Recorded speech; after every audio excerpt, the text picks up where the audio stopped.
How are you? Thank you for joining me in another episode of ThriveCAST. Today, I am here with Nate Robert-Eze, the owner and founder of VSN Group. And VSN Group really is a way to explore the latest advancements in 3D rendering software. Thank you for joining me today. Absolutely.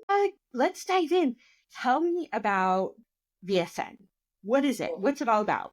Yeah. So VSN, or I call it Vision, is a technology company that is obsessed with the idea of transforming the way that people experience the unbuilt environment.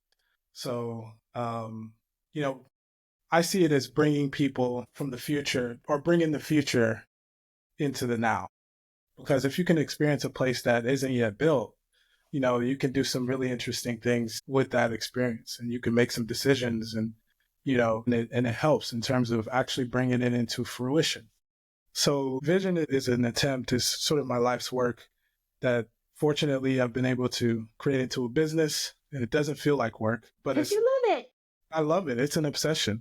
Yeah. And so, yeah, we're futurists, we're thinkers, we're doers, we're inventors. And so we're just finding ways to solve new problems for real estate developers and, like you said, the AEC industry at large. So tell me a little bit about what are some of those advancements in 3D rendering technology right now? Like what's going on out there that's kind of changing the face of how this visualization is working?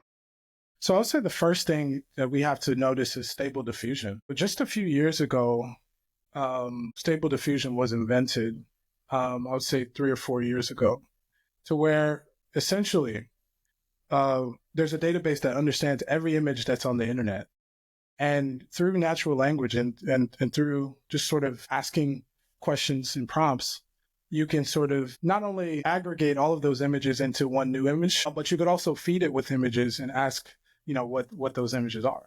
And so stable diffusion isn't, a form of artificial intelligence where you can imagine for our work, right? It's changes everything, because instead of having to go in and model, which that's our work, is like 3D modeling, rendering, and all of that stuff to get an idea out.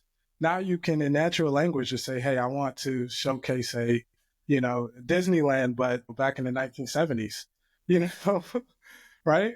And it's fantastic, right? It's very accurate. So that's the first thing I think, in this industry that I have to say has changed a lot of things very quickly, very rapidly. Yeah. So who's your client? Who are you working with mainly in the market space? So we're typically working with real estate developers, pretty Got it. direct. A lot of times we will work with brokers because, they're the ones selling and marketing the properties. So they're the specialists in that realm. And that's sort of what our visualization does, is it helps people make buying decisions, whether that's before they decide to buy or, right before, whether that's, while they're still in the shopping stage, they see an immersive experience, right? And it makes them, have ideas like, okay, I might want to live here. So wait, before you move a little bit further, so when you do these renderings, I mean, it could be a plat of dirt, right? Yeah. Like Yeah. literally a plat of dirt. Yeah. Or it could be something that's in the process of middle construction, and you basically are giving them a 3D walkthrough of what it is they're going to envision, what it is that they're going to buy. Yeah. So right now we're working on a project in Miami that is literally just, dirt. And, we have all the plans. We have an amazing architect who worked on it, Kobe Karp. They designed the building, and we took all of those plans, the interior design models, and just like everything that was designed, and we were able to bring it into the 3D space. And it's just that, I mean, if you're walking through the VR experience, you would feel like you're there. Like that's how realistic it is. And not only that, but we go out and take this drone imagery. So we fly a drone out on every single floor, and then we plop the 3D model into it. And so with the photorealism of the actual model itself and the renderings, with that, virtual walkthrough, when you're looking outside, right, the outside picture that you're looking at is the actual drone imagery on that particular floor. So so that just adds to the overall sort of photorealism of that scene. That's crazy because, I mean, someone's going to look at this and you're going to help them sell that That's what's apartment space. Like that, that's wild. Okay, so funny story, similar but kind of not. When I bought my house here in Austin, Texas, we bought it through FaceTime. Never stepped foot into our house ever until after the home closed. And let me tell you, I was so nervous and I was like, please God, let this be okay. Like, I hope we just didn't sink our life savings into, something that was just a sham. It was very stressful. So if I would have had something like this to help me with that process of relocating from California to Texas, it would have made things so much easier. My anxiety level would have been at a nominal. So that's really, really cool. Well, there's a few things to know with what you just said. First of all, you are our target user, right? The person Yeah. who's traveling or moving across the country or across the world, really, in some cases. And, they can't just go and tour the property, right? They're looking at several, they're trying to make decisions, they're working, all that stuff going on, at families, etc. So it's extremely inefficient, actually, for them to have to go there if they don't necessarily have to. Yeah. And so same thing here, like this apartment that I'm in right now, same thing, FaceTime about 4 years ago.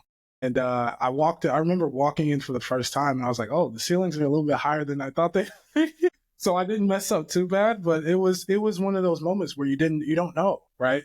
Yeah. Another thing to note is that about 43% of individuals within the last year or so have, or 43% more individuals have bought properties off plan or sight unseen, meaning that you're not the only one that is, ready to make some of these buying decisions without necessarily having to walk there in real life. That's crazy. That's a crazy statistic.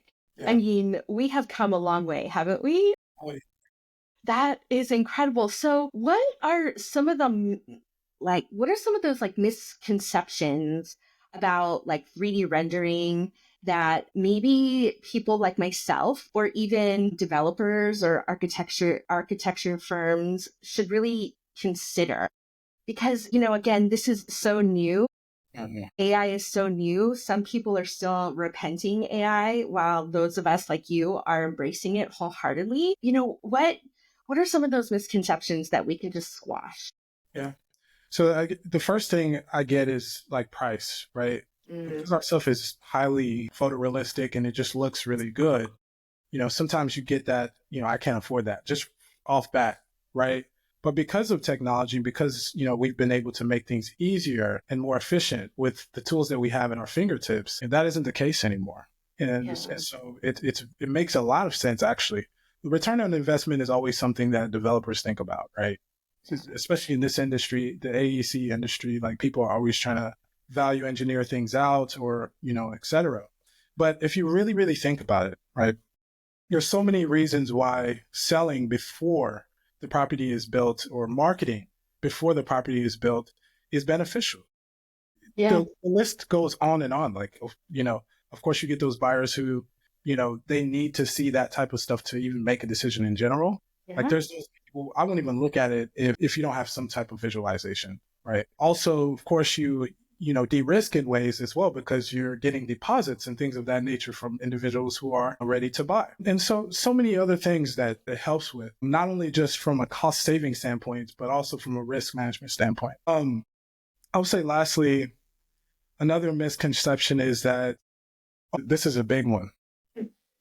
This is a big one I get a lot is like, does it have to look exactly like it's going to look when it's built? Yeah. Right. And so there's two things that combat that, right? First of all, we're able to get really, really photorealistic with, everything that we're developing. If I have a set of construction documents and a set of interior design plans, I can get down to the speck of color of what every material is.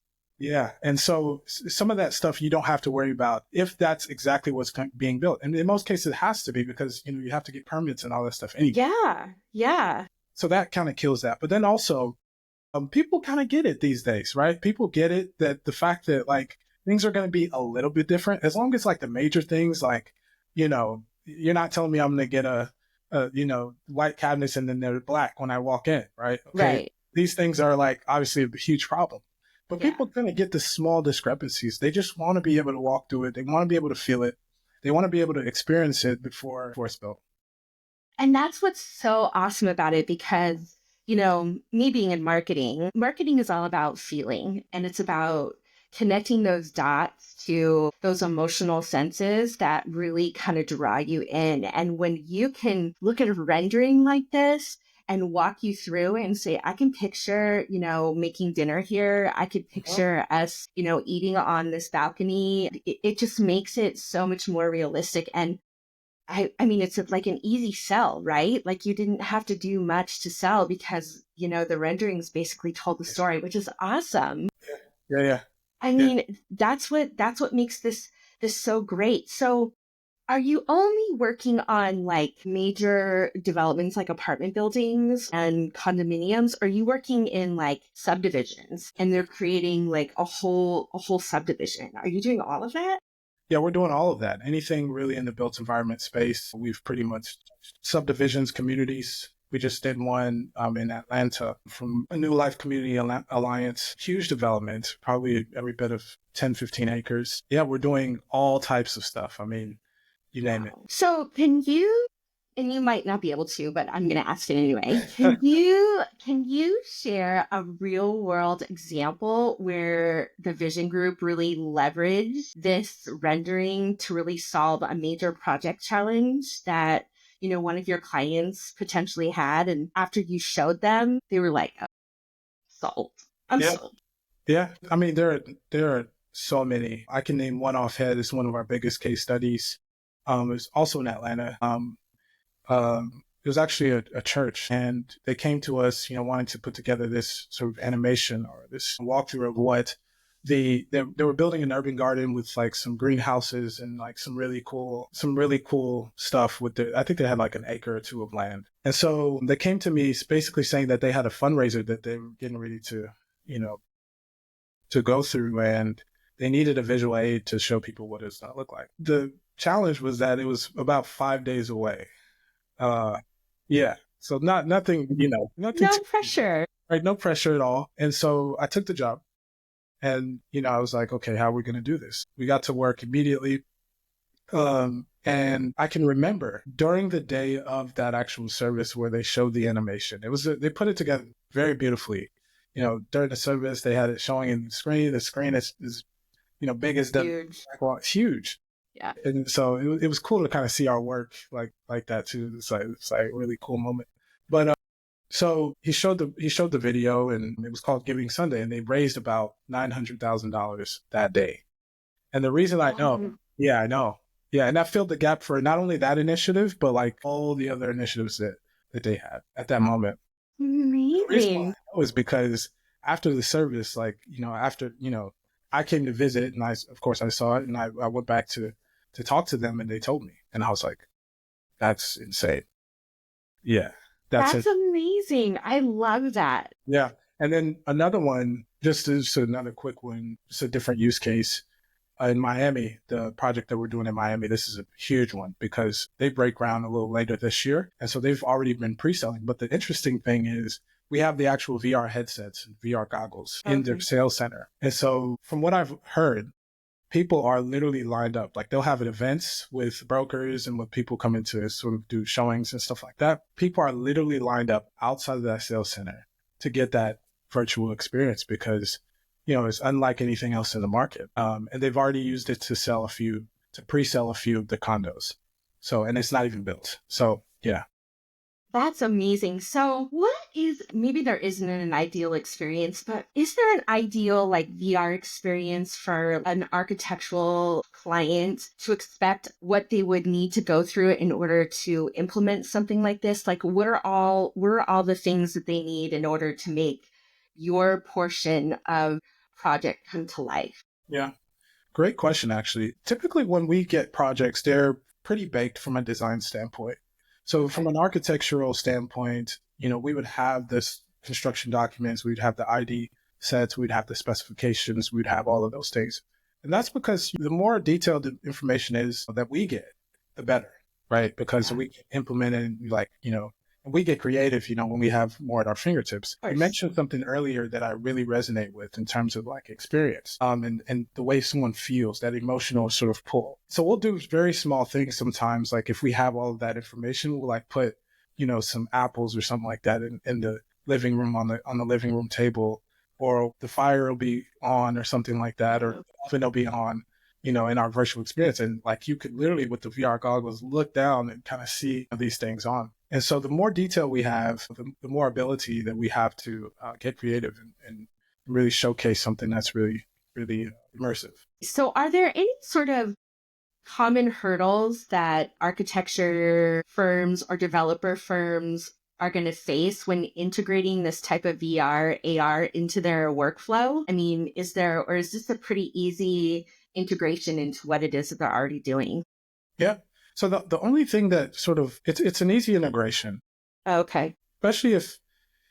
especially if we have all of those things and they're pretty far down in the process. Sometimes we'll get on projects when they're in like design development phase, DD, or yeah, a little bit earlier, probably even sometimes schematic design. And so we've learned, it had been a challenge in the past, but we've learned to not bake certain things out until we get a little further in the process. Because, if you're an architecture firm or if you're a developer who's sort of dotting their I's and crossing their T's and like really doing stuff at the time you're supposed to do it, you would actually bring us in a little earlier. Yeah. Especially because our timeline kind of stacks on top of, the architectural timeline, right? Yeah. So we've learned to weather the storm and say, okay, what is not changing, right, in this development? Build that out first. And then when we start getting details and stuff like that, then we'll, implement those things. So that's the only challenge that I've seen sort of doing this work is like change orders, right? Go back to the architect, okay, we want to change this or we want to do this. And that sort of impacts our experience because we have to, obviously translate that into virtual space. But if we're a little more nimble and say, okay, we know these things possibly could change, it helps us to sort of draw out the timeline and draw out the sort of game plan on how we're going to do things. And so, how do you how do you find your business, and how do they find you? I mean, what are you doing to gain more exposure in the industry? Yeah. So, a lot of people don't know, but we've spent millions of dollars on advertising. So, the Oh my awareness. gosh. So the awareness piece now we don't as much, but the awareness piece, a lot of people have seen us kind of, in a way, and we spent a lot of money. Yeah. When I go to a conference or I'll go to, developers' offices, it's like, this guy looks familiar. It's like, yeah, you probably saw me like 50 ads. So it's a funny thing. I won't say anything. I was like, oh yeah, you saw me in this ad. I'll just go, oh, yeah, maybe we met, somewhere, whatever. So it's funny. But now a lot of our business has been coming from word of mouth, so referrals. Oh, that's really good.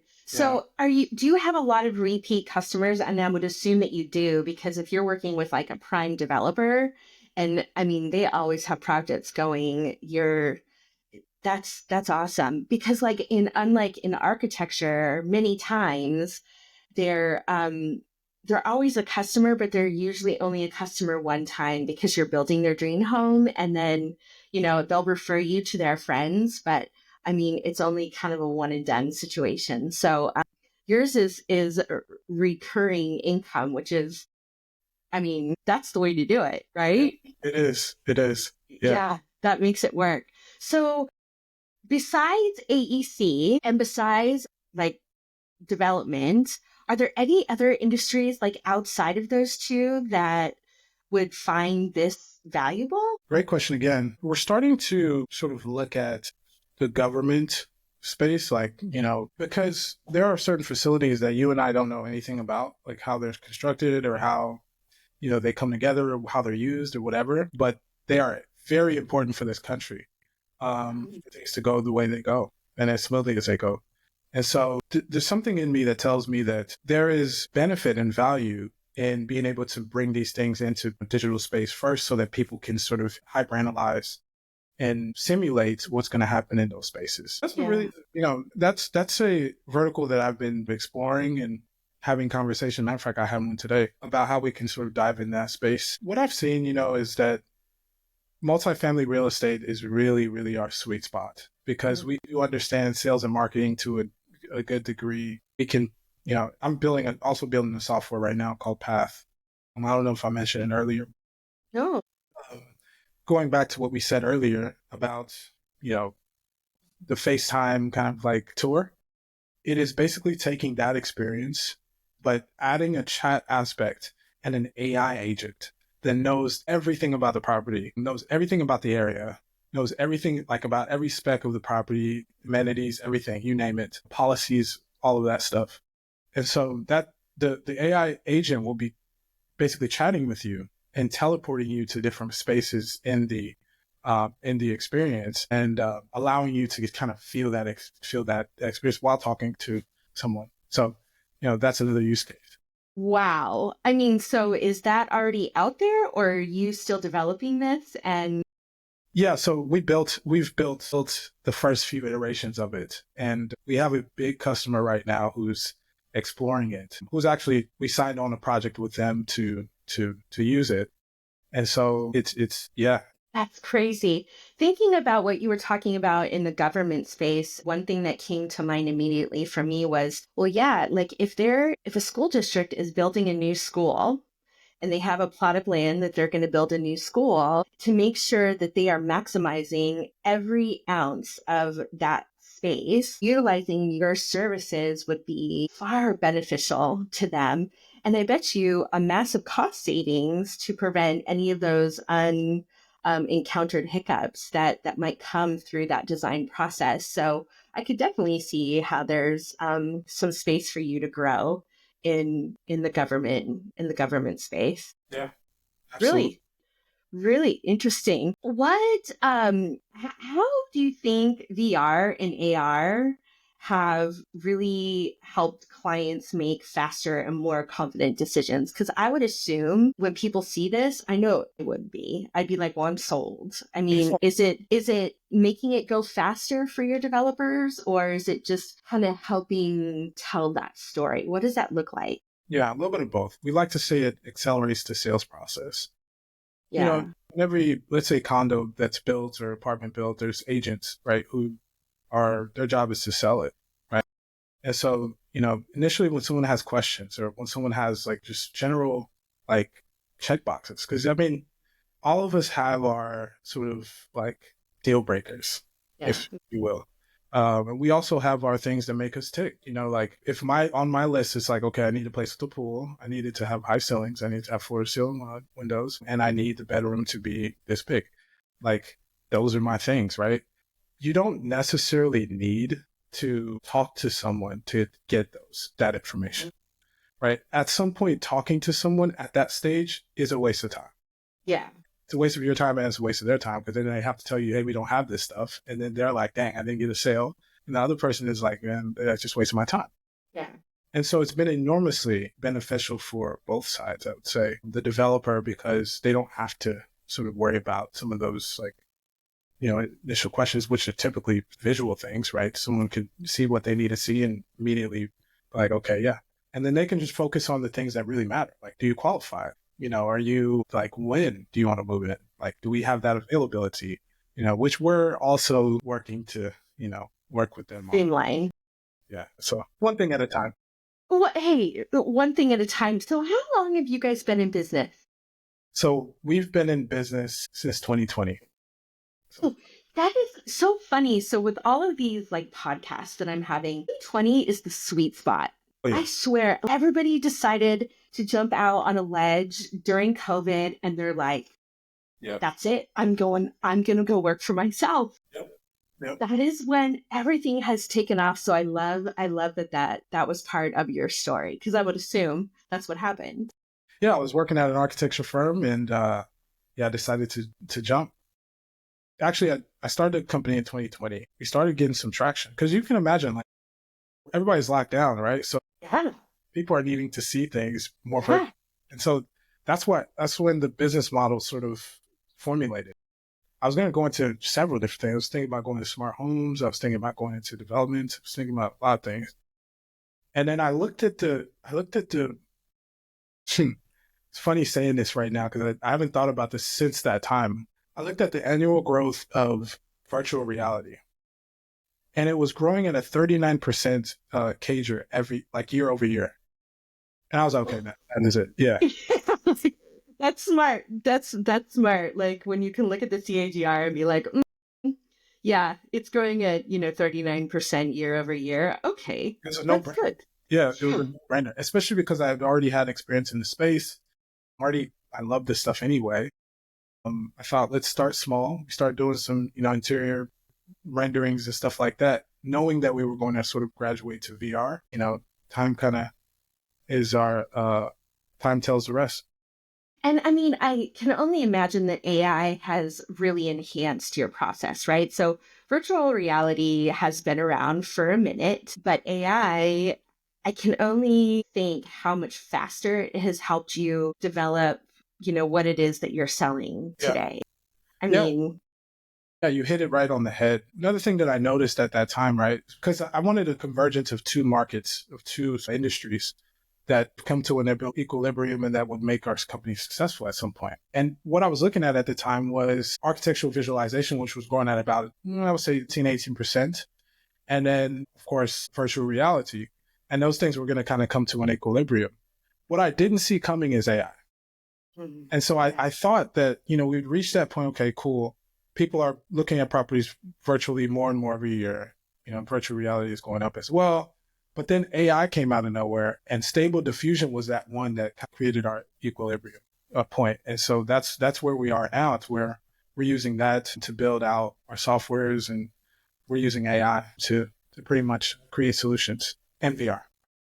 so where do you see, and you can't predict the future, but I mean, all you can do is prepare the best that you can. I mean, where do you see AI and your services and vision? Where do you see it, in 5 years?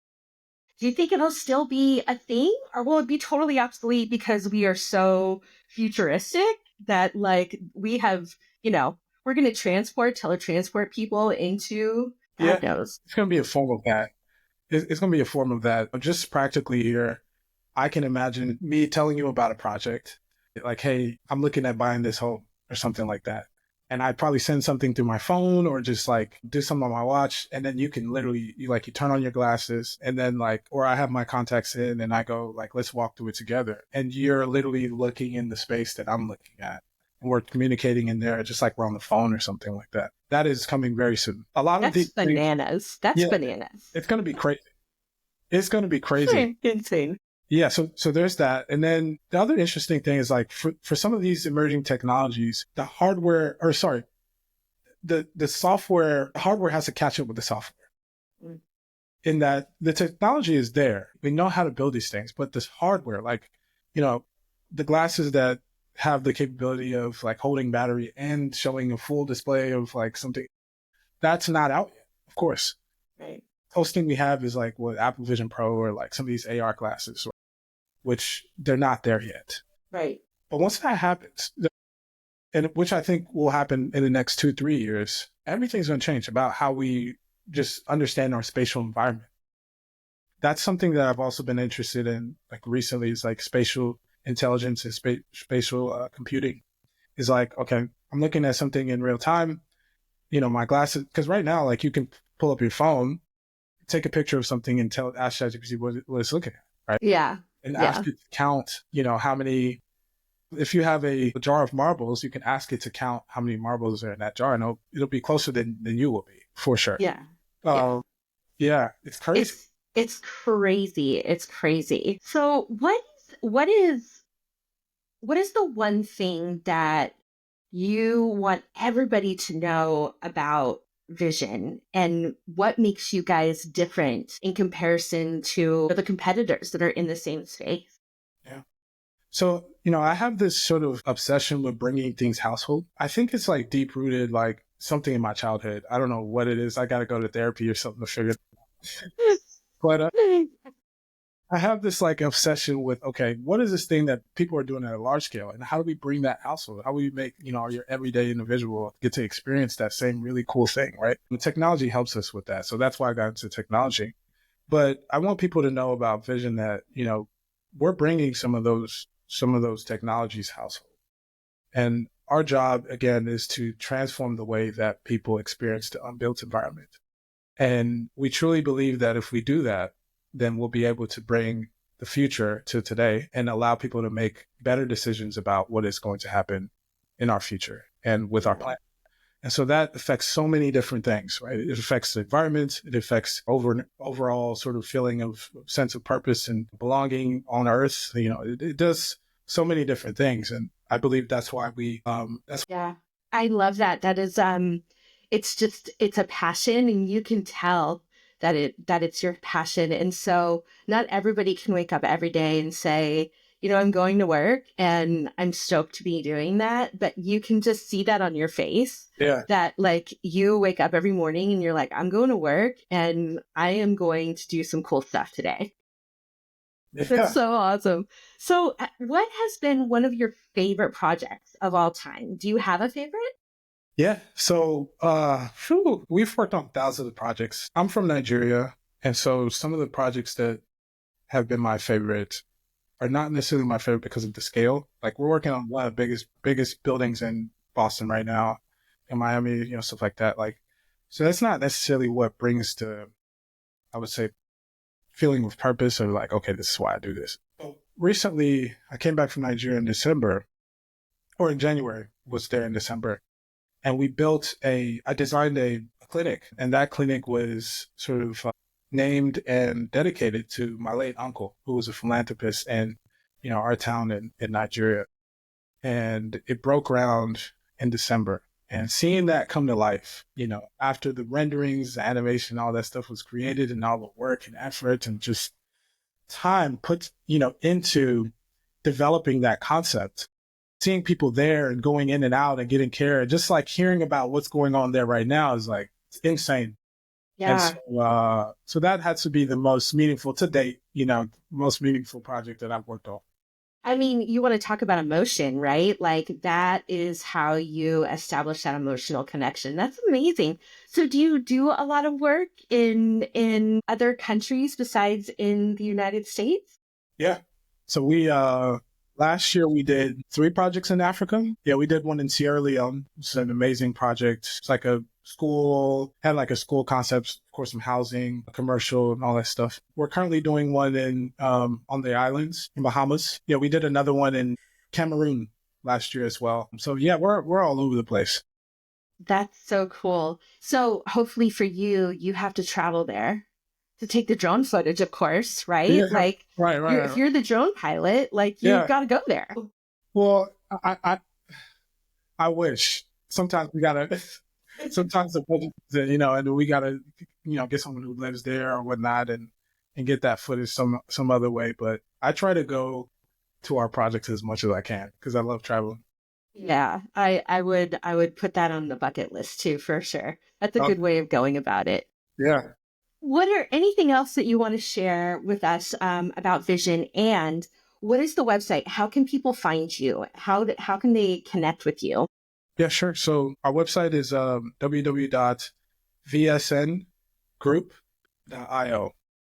And so we're going through a big rebranding and all this stuff right now. So bear with us, but we have some stuff up there. And also, of course, social media, you can find us pretty easily. Same thing. And then what was the other question? So, what is the leave behind that we should have for Vision? Like, you know. Yeah. So I guess I'll say I believe there's a spiritual aspect to what we do. And the reason why I say that is because people who create amazing things, they see it first, right? And sometimes they see it and everybody else doesn't see it. And so what I want people to know about the company and what we do, I guess the takeaway is that sometimes you just need that extra piece. And this is how I explain it. So like, we work in 3 dimensions, right? We create 3D, models, renderings, etc., right? Virtual reality is 3D.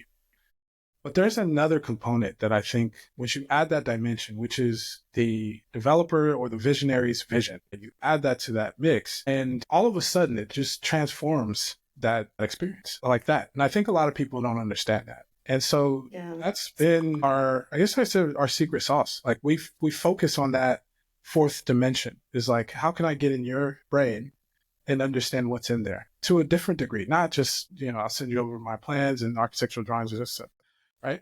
And I think if we do that more as an industry and understand like how great ideas and great places are created, I think we'll create even better and more long lasting places and spaces.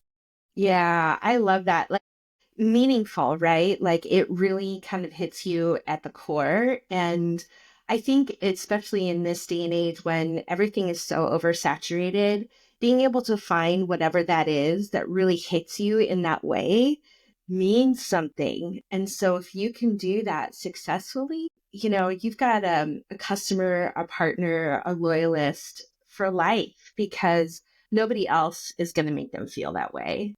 And, that's what marketing's all about, right? So it's kind of the same thing. It's bringing people into that marketing story to really help them feel and experience what it is that you want to sell them. And if you can do that well, you're going to have a very successful business moving Yeah, forward. absolutely. Yeah. Well, Nate, it has been awesome talking to you. I can't wait to show some of the projects that you are mentioning. I will make sure that those are part of this conversation and we will pepper those in. But good luck to you. And I can't wait to have you back when, you're the most powerful visionary in the entire space. And we're going to see what else you have. So bravo for coming up with something so innovative. It's Thank really you. cool. Thank you. Yeah. I appreciate it. Thank you.